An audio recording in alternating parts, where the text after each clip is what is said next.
Whether you have a full-sized Showtime rotisserie and barbecue oven or one of the smaller compact units, your optional accessories and features may vary a bit, but this instructional video applies to all models. The Platinum Digital Full-Size model, the Black Jog Dial Timer model, the popular full-size model from Ron's TV show, and the newer Showtime rotisseries, the smaller ones, the Compact Plus, and the Little Showtime, and the Junior Showtime. Good Housekeeping magazine tested Showtime and reported the product is well designed and easy to use, and they gave it 9 stars out of 10. Congratulations on having the finest rotisserie ever made. These were created by the American inventor Ron Popeil. Ron was recently recognized as one of the 25 most influential people who has changed the way we eat, cook, and think about food. Use your rotisserie and make delicious chickens, ducks, pork roasts, hamburgers, veal chops, salmon steaks, fresh trout, teriyaki kebabs, leg of lamb, vegetable baskets, chicken wings, turkey, Cornish game hens, sausages, country rotisserie ham, chicken cordon bleu, and one of Ron's favorites, baby back ribs. This is the unit assembled. The glass door is pulled down by the knobs on the top. Put it in the under position when you're loading food and unloading food.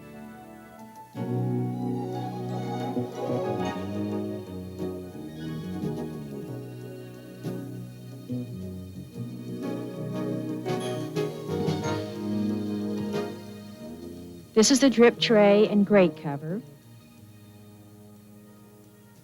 the spit wheel assembly, and in the back behind the heating element is a heat reflector. It easily comes out, and you would want to wash this once in a while. Just be sure it's always in the unit when the unit is in operation. To replace it, put it in behind the heating coil. Very simply, let it fall into place. While the heat reflector is always necessary in the full-size Showtime units, it is not necessary and it is not included with the smaller units, such as the Compact Plus, the Junior, and the Little Showtime. This is the spit wheel assembly. It goes in and first into a rest area, and then back into one of the cooking areas, A or B. The grate cover goes on top of the drip tray. They can go in either way, as shown here. Again, never operate the unit without the drip tray and the grate cover in place. To attach the door on the front, first put the pin in the right side. Then gently lift up and insert the pin in the left side and let it down. That's all you do to put the door in place. It easily removes for cleaning.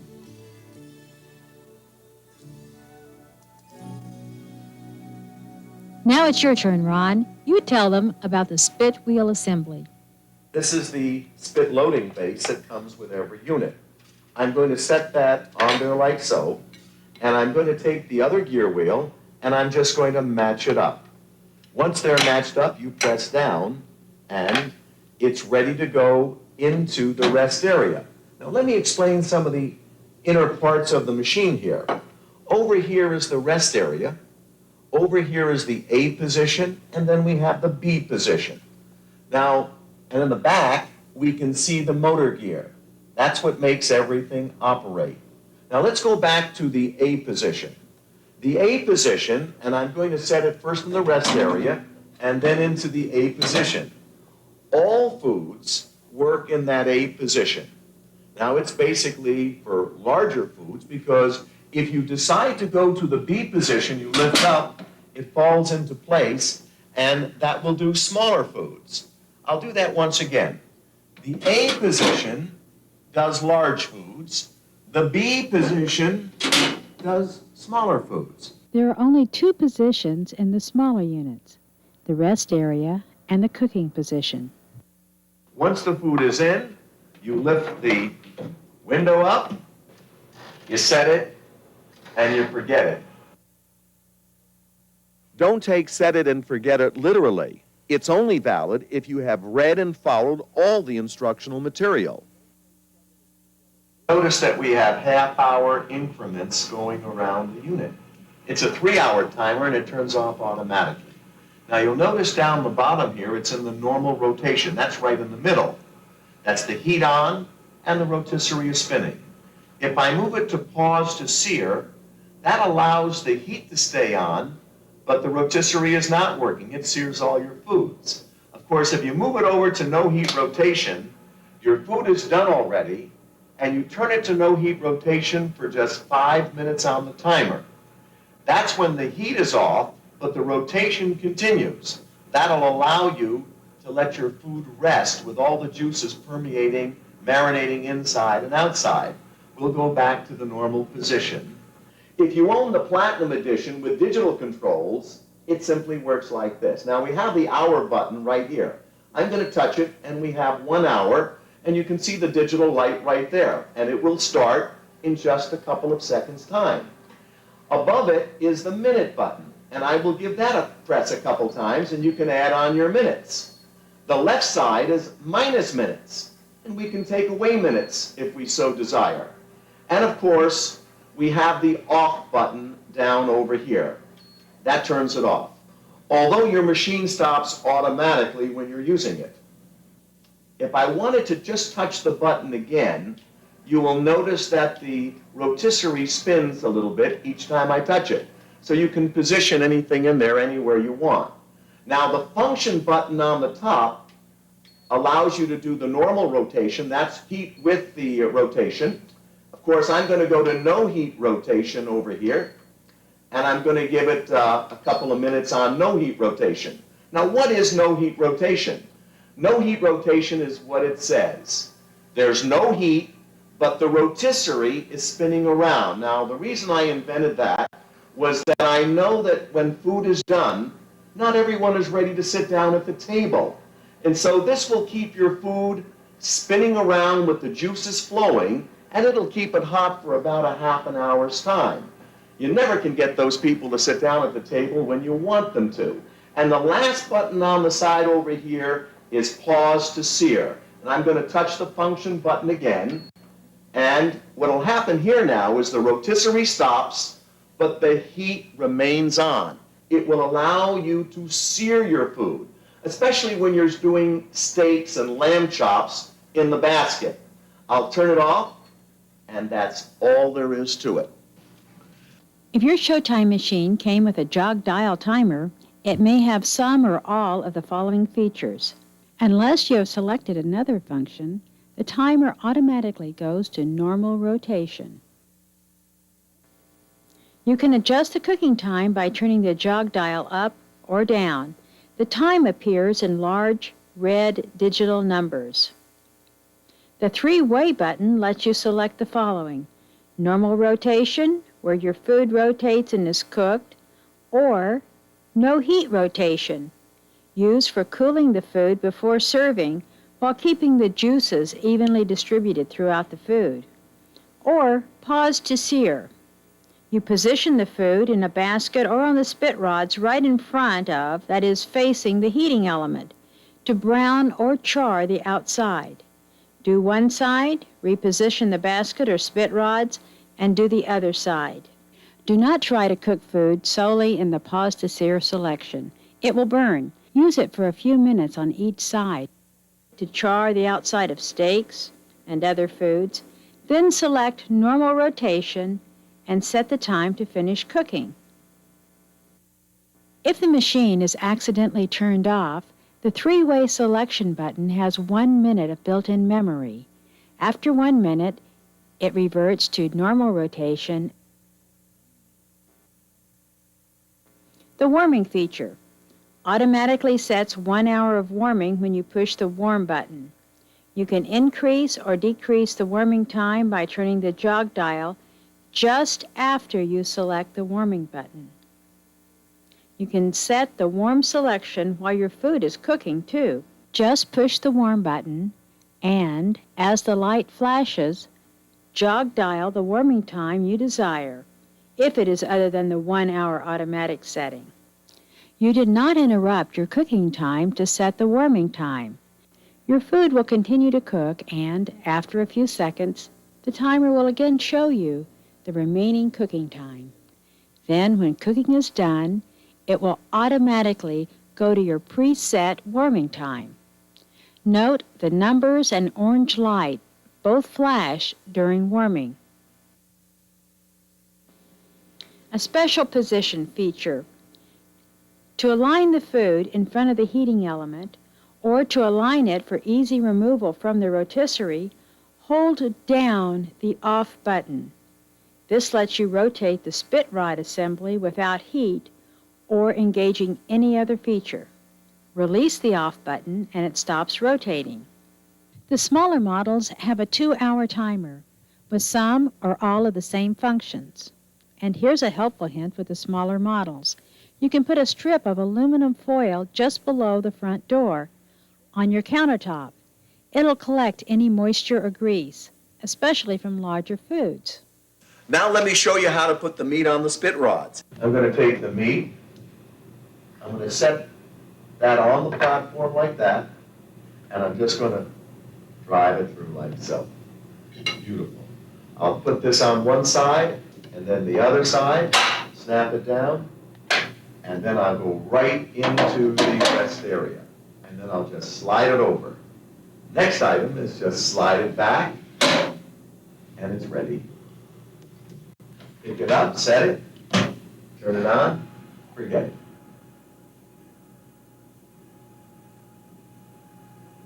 And now Ron's going to show us an easy way to tie chickens. You get a bunch of food ties with your machine. Cut that off. Over here I have one wraparound, and over here I have the second wraparound. Now, Jan, I'd like to show the folks how to tie a chicken another way using only one tie. I'm going to take a tie here, and I'm just going to make it a little smaller just by making a little knot in here like so, and trimming it like that. Now, the first thing I do here with the chicken is always turn the chicken over on the breast with the wings away from you. I'm going to take that chicken thigh and I'm going to wrap it around one wing and then the other wing. Give it a twist and it locks the legs in. Once the legs are locked in, I'll turn it back over again and I will put one wing on this side and one wing on the other side. Back over again, with the breast on the right side, I'm going to grab my rotisserie rods here, and I'm just going to grab the legs with my other hands, keep them together, and I'm just going to angle it down like so, and slide it through. Set it on the platform over here, like this. Put the top gear wheel in place. I'll match it up, snap it down, and I will then put it in the rest area. I will center the chicken, slide it back, bring the window up, set it. It is highly unlikely, but if you should see or smell smoke, it's because the food is rubbing against the heating element. This indicates that the meat or poultry is too big or wasn't tied properly, or the food is off-center, lopsided on the spit rods. If this occurs, turn off and unplug your machine. Do not open the glass door. Let it cool down. Then trim or retie your food tightly. And be sure that the food is centered on the spit rod so it always rotates without touching the heating element. Over here I have the spit loading base. I'm going to take the spit rod assembly and just place it right on like so. I'll take the two chied chickens here, and all I'll do is drop it on like that. And I'll take the second one and basically do the same thing. Take this and slip it on like one side, and and then the other. Snap it down. I'll move this over like so, get this out of the way, slide the chickens over, and I'll take a little of this and just sprinkle that on there. Nice. That's going to be really beautiful.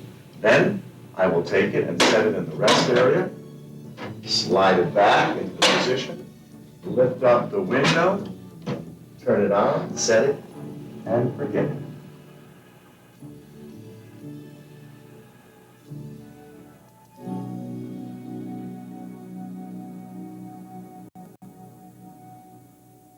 Here I have the basket, and of course I have the lid over here. I have 4 different salmon steaks here. I'm going to take and place one over here and one on this side, and I'll just mesh it in and just slide it over. I'll do this side over here like so. This is pretty darn simple. A child can do it.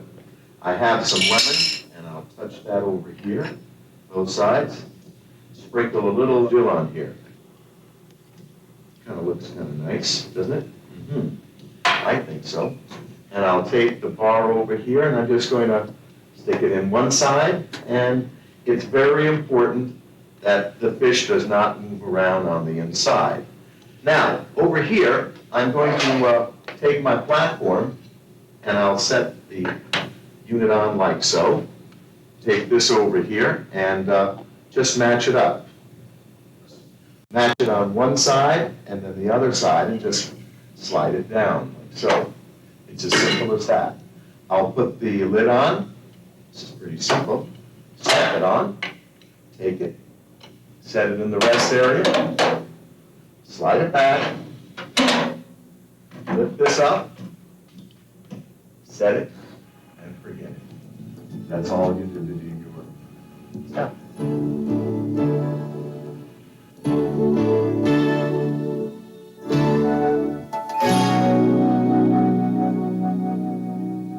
You get this and this, and this and this. Or you have this ring matching up with this ring, and this over here matching up with this over here.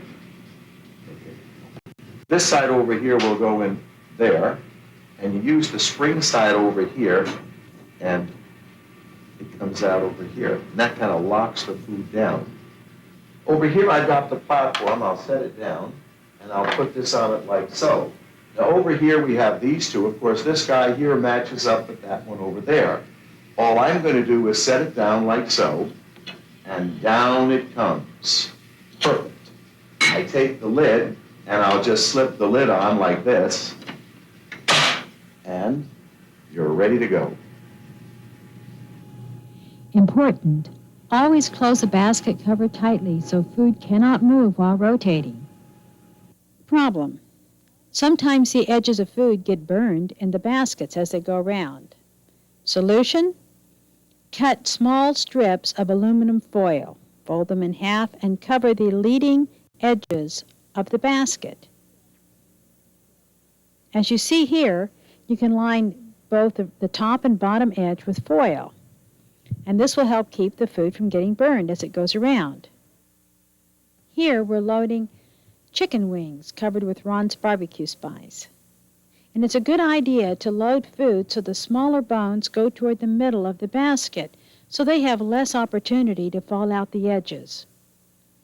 Looks like this is going to hold about 10 chicken wings. Now when you put the basket on, you have to puncture the foil with the end of the basket. You see, you push it down and then snap the top into place through the foil. To load the basket onto the spit rod, there are 2 loops at either end.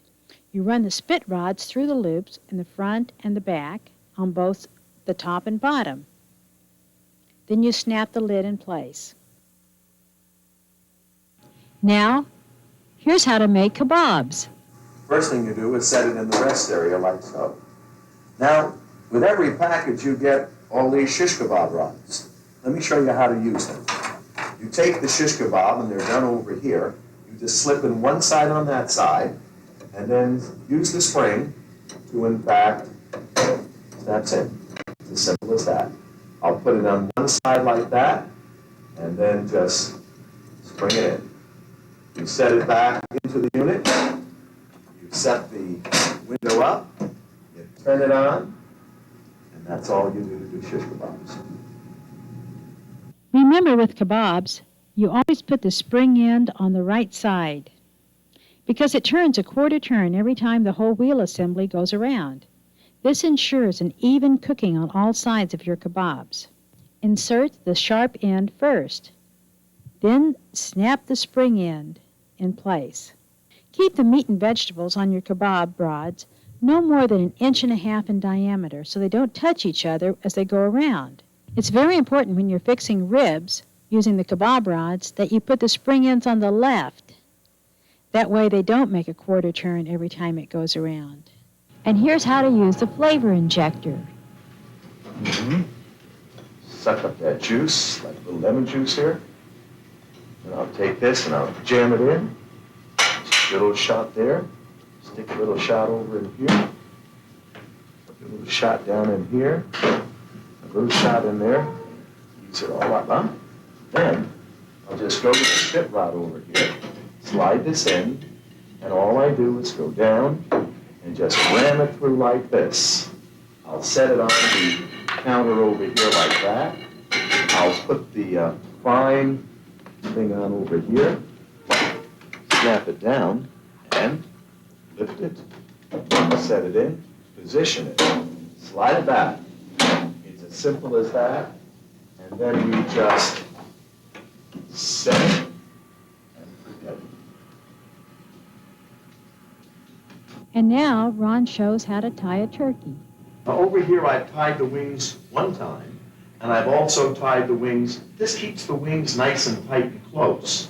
Of course, you have to also tie the legs, and you just use a regular square knot, which I'll use over here, and we'll tie it really good. Always use 4 strings when tying a turkey, 2 on the wings and 2 on the legs. If your turkey comes with a metal leg clip, you can use that too. Just undo one leg to thoroughly clean the turkey inside first. Then replace the leg and the clip. I'll clip the excess off like so. Next I'm going to turn it sideways, and over here I'm just going to slide it down and all the way through. I'll set my platform on it over here like this, okay? And there's my spit rod coming out, and I'll just lock it in, lift it up, and put it in the machine like this. Slide it back, set the window up, turn it on, set it, and forget it. And now Ron shows us how to make baby back ribs using the kebab rods. Note, the spring end is on the left, not the right, with the baby back ribs. Now, it's important that this side be on the left side and the right be on this side over here.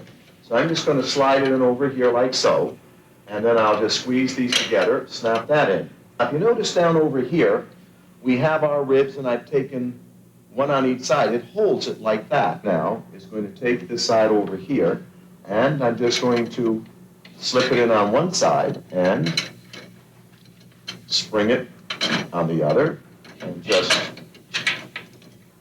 roll it like so, and just slip it in over here. Take it and slide it back. And now, while that's doing that, I'll barbecue it.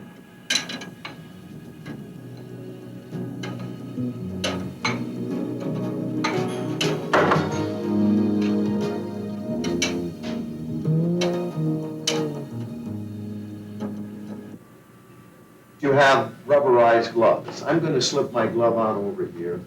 And I want you to know, though, you can use any kind of gloves that you may have in your house. And by the way, these gloves are, in fact, rubberized.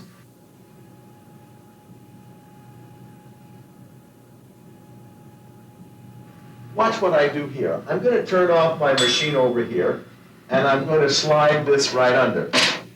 The first thing I'm going to do is lift up and just take it out. It's as simple as that. Now, over here, I have my meat thermometer.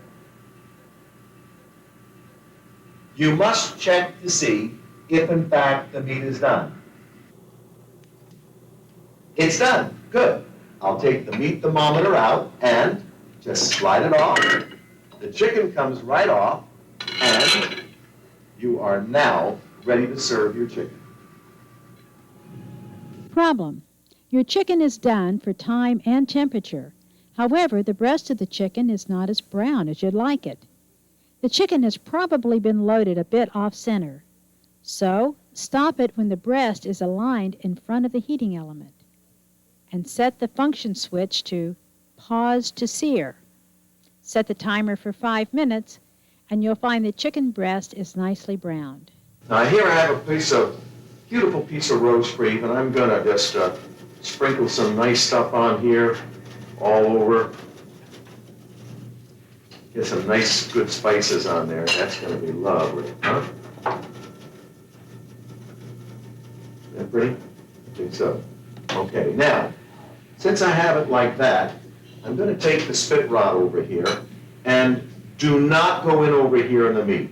That's beautiful meat. You don't want to do that. What you basically want to do, folks, is go in through this way. And so I'm just going to slide it through like so, and I'll just push it right through like that. I'll set it on the wheel like so. I'll put this on over here. It'll match up. I'll put it in the rest area, slide it in the middle, push it in the back, raise up the lid, set it, and forget it. Here we have a 9-pound standing rib roast. It's been in for well over a couple hours now, and it's just running smoothly. It's very important that, as you see, the bones on the left be on the left side and not on the right side, so they could possibly hit the gear, which causes everything here to work. Problem. You can see or smell smoke because the food is hitting or coming too close to the heating element. If you don't center the food properly, or load it properly, or trim off the excess fat, or if your food is too large, this could happen. Here's an example of a roast that was not loaded properly onto the spit rods. It catches on the heating element and burns. Always check on your food from time to time. If you hear a squeak as the machine goes around, put a drop or two of vegetable oil or olive oil on the gear wheel nub before inserting the spit rod assembly into the machine. Or use the end of a kebab rod dipped in oil and drop it onto the nub like this as the machine turns. Or you can even use a straw. But be careful if you do it when the machine is turning. These parts get very hot. Discoloration. Some discoloration over time is to be expected when you work with hot food. It's normal, and it will not affect the function of the machine. On white machines, it gets slightly browner on the front of the machine behind the glass door, and sometimes on the steaming and heating tray. This is caused mostly by fat from roast beef. While it is not recommended, you can, after a while, if you want, return your machine. For a nominal fee, the factory will refinish the surface for you. Ask customer service. You can line the bottom of your drip tray with a small sheet of aluminum foil. Be sure it's flat against the bottom to leave room for fat that drips off the food. You can't have any fat or grease build up on the grate cover, so please don't cover that with aluminum foil. It's made to drain the fat away down into the drip tray. On top of the unit, you can have the optional steaming and heating tray. When you open the top to check on your food, be sure to tip the tray lid so any moisture falls back onto the food and not onto the counter or the machine, like this, and like this. When steaming fresh vegetables or frozen vegetables, we put a half cup water on each side of the bottom tray and then put the steaming partition on that. Here we have some beautiful beans and succotash. That'll be sensational. And by the way, as you can see, you can just put it on the top here. It stays on the top and comes out beautiful. And Ron, let's show the folks another feature on some models. There's a tie latch on the side. Use one of the elastic food ties, tie a knot about 1 inch down and slip it on the arrow-shaped piece here on the side, and then over the door handle. It helps hold the door in place when storing or moving it. But remember, always let the machine cool down before moving it. There are several accessories for your rotisserie and barbecue. Shown here is the giant vegetable and lobster basket. Here is the giant vegetable and lobster basket, shown with 2 very large lobster tails and sea bass fillet. And then we have the speed basket. It fits in the forward position nearer the heating element. Great for steaks. Sears them well and keeps them juicy inside. Call the number on the screen to order. Here's a new invention from Ron Popeil. It's a chili, stew, and soup pot. It fits right on top of your Showtime machine. You can use the same lid that came with your steaming and heating tray and heat all kinds of chili, stew, soup. There's a 2.5 quart size and a 4 quart size. Ask the order desk about them. And here's another great idea from Ron Popeil. It's the round rib basket, designed solely to do all kinds of ribs, baby back ribs, spare ribs, and it has patent-pending rib hooks. You just slip them in the rib and attach them to the basket. It is guaranteed easy to use. Ask about this, too, for the best ribs you've ever had. And I think Ron's new barbecue sauce recipe is about ready, so when you call, get some barbecue sauce to go with these rib baskets. And Ron has developed 3 new char rubs. They bring that real outdoor charcoal flavor right into your kitchen. Using the finest seasonings, you can make the finest food. This 3-pack of char rubs includes Ron's original Chicago Steakhouse formula for steaks and roasts, Ron's barbecue char rub for chickens and turkey and hens and kebabs, and Ron's citrus char rub for seafood, fish, lobsters. Try all 3. And now here are some cautions, things to avoid when using your rotisserie and barbecue. Do not touch the glass on the top or the bottom. It's hot. When the glass is underneath, do not touch this. This is very, very hot. Don't touch the top. Don't touch the back. Always very hot. Never use spray. Never use spray inside the machine.